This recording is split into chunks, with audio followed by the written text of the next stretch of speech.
The Fabian family was among the earliest to emerge in the new Roman Republic. It quickly became a prominent family among the patricians.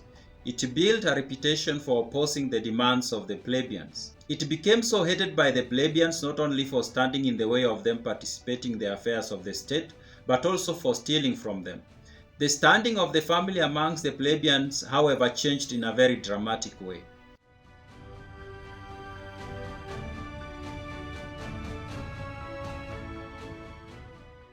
I welcome you to my YouTube channel where I explore ancient texts, and ancient texts here I mean texts that have been around for thousands of years. At the moment I'm going through From the Founding of the City by Titus Livius. This is a collection of books that were written about 2000 years ago, and they cover the history of Rome from this founding of the city, which happened around the year 730 BCE to around 0 AD when Augustus was the emperor. If you've not subscribed, subscribe so that you don't miss any of the videos that I publish. The Fabian family for a very long time played a critical role in the politics of Rome. The first member of the Fabian family to become a consul was Quintus Fabius, and he became a consul around the year 485 BCE. After Quintus, two of his brothers became consuls, almost succeeding one after the other.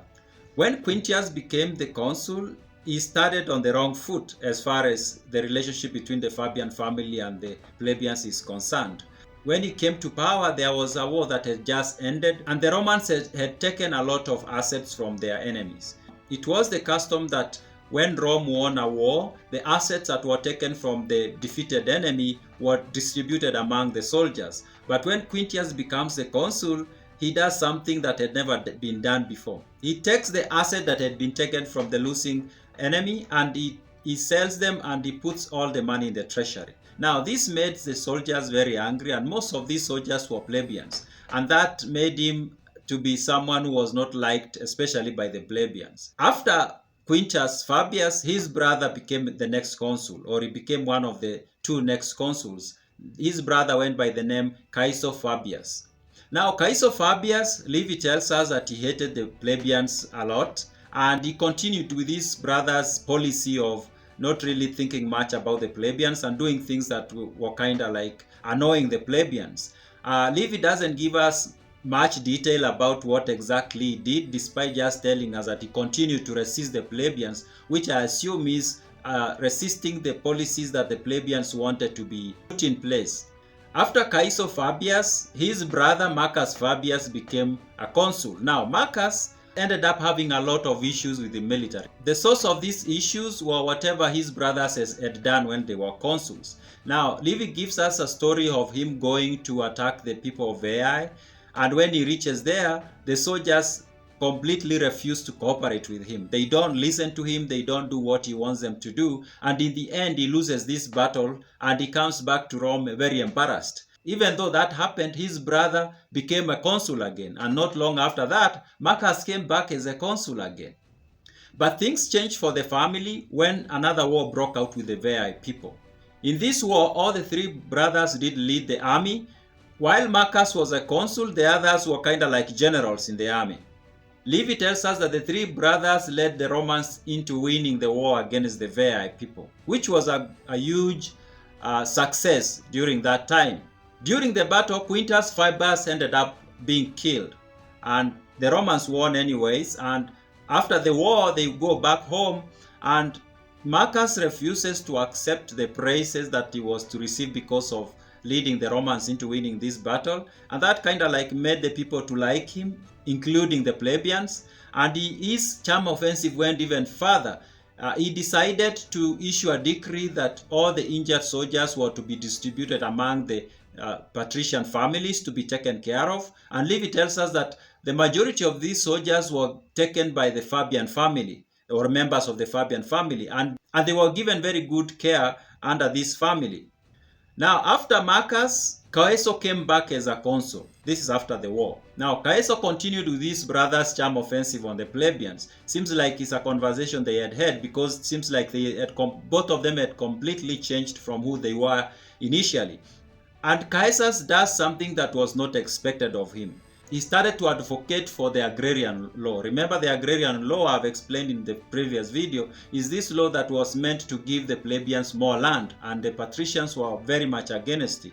Now Caeso becomes a consul and he started to advocate for it. This is what Livy tells us about the reaction of the fellow patricians. The patricians treated the proposal with scorn. Some even complained that the once energetic mind of Caeso was becoming wanton and enfeebled through the excess of glory which he had won. The Fabian family went even further in surprising both the patricians and the plebeians with their actions. At this time, the Veii people are still agitating for more war or for more battle with the Romans. And this is what the Fabian family does. One day, they just go to the Senate and they declare that they wanted to take up the battle with the Veii as a private matter. That means that the Fabian family was going to fight on behalf of Rome and take all the costs, including injuries and deaths. This is what they tell the Senate. As you are aware, senators, the Veientine war does not require a large force so much as one constantly in the field. Let the other wars be your care. Leave the Fabian to deal with the Veientines. We will guarantee that the majesty of Rome shall be safe in that quarter. We propose to carry on that war as a private war of our own at our own cost. Let the state be spared money and men there. So this came as a shocking news to the Romans, and Livy tells us that the news spread in the whole city and people praised the family for doing this.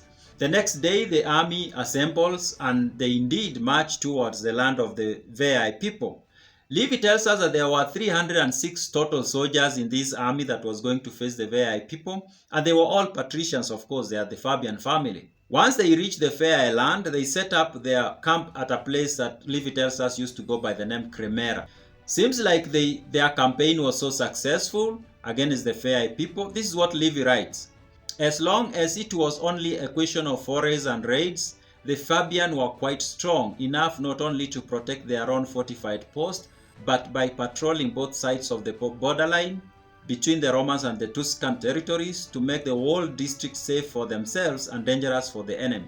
With time, they ended up overwhelming the Veii people, and Livy tells us that the Veii people started running or fleeing whenever they see the Fabian family soldiers coming, and this became a habit, and this became their undoing. Livy tells us that every time they saw cattle of the Veii people, the Fabian family soldiers will go and take the cattle. At this point, they were so comfortable and they knew that the Veii people will run away whenever they see them.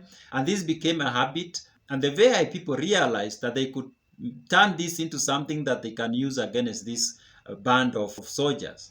So one day they decide to trap them. They bring cattle to a specific location, and they knew that this specific location was going to give them advantage over the Romans. And they release the animals. And like usual, the Fabian family soldiers decide to go and take the animals, not realizing that they were surrounded. Livy writes, suspecting no danger and keeping no order, they passed the ambuscade which was set on each side of the road. Whilst they were scattered in trying to catch the cattle, which in their fright were rushing wildly about, the enemy suddenly rose from their concealment and attacked them on all sides. And Livy continues to say, the Fabians were all cut down to a man and their fort taken.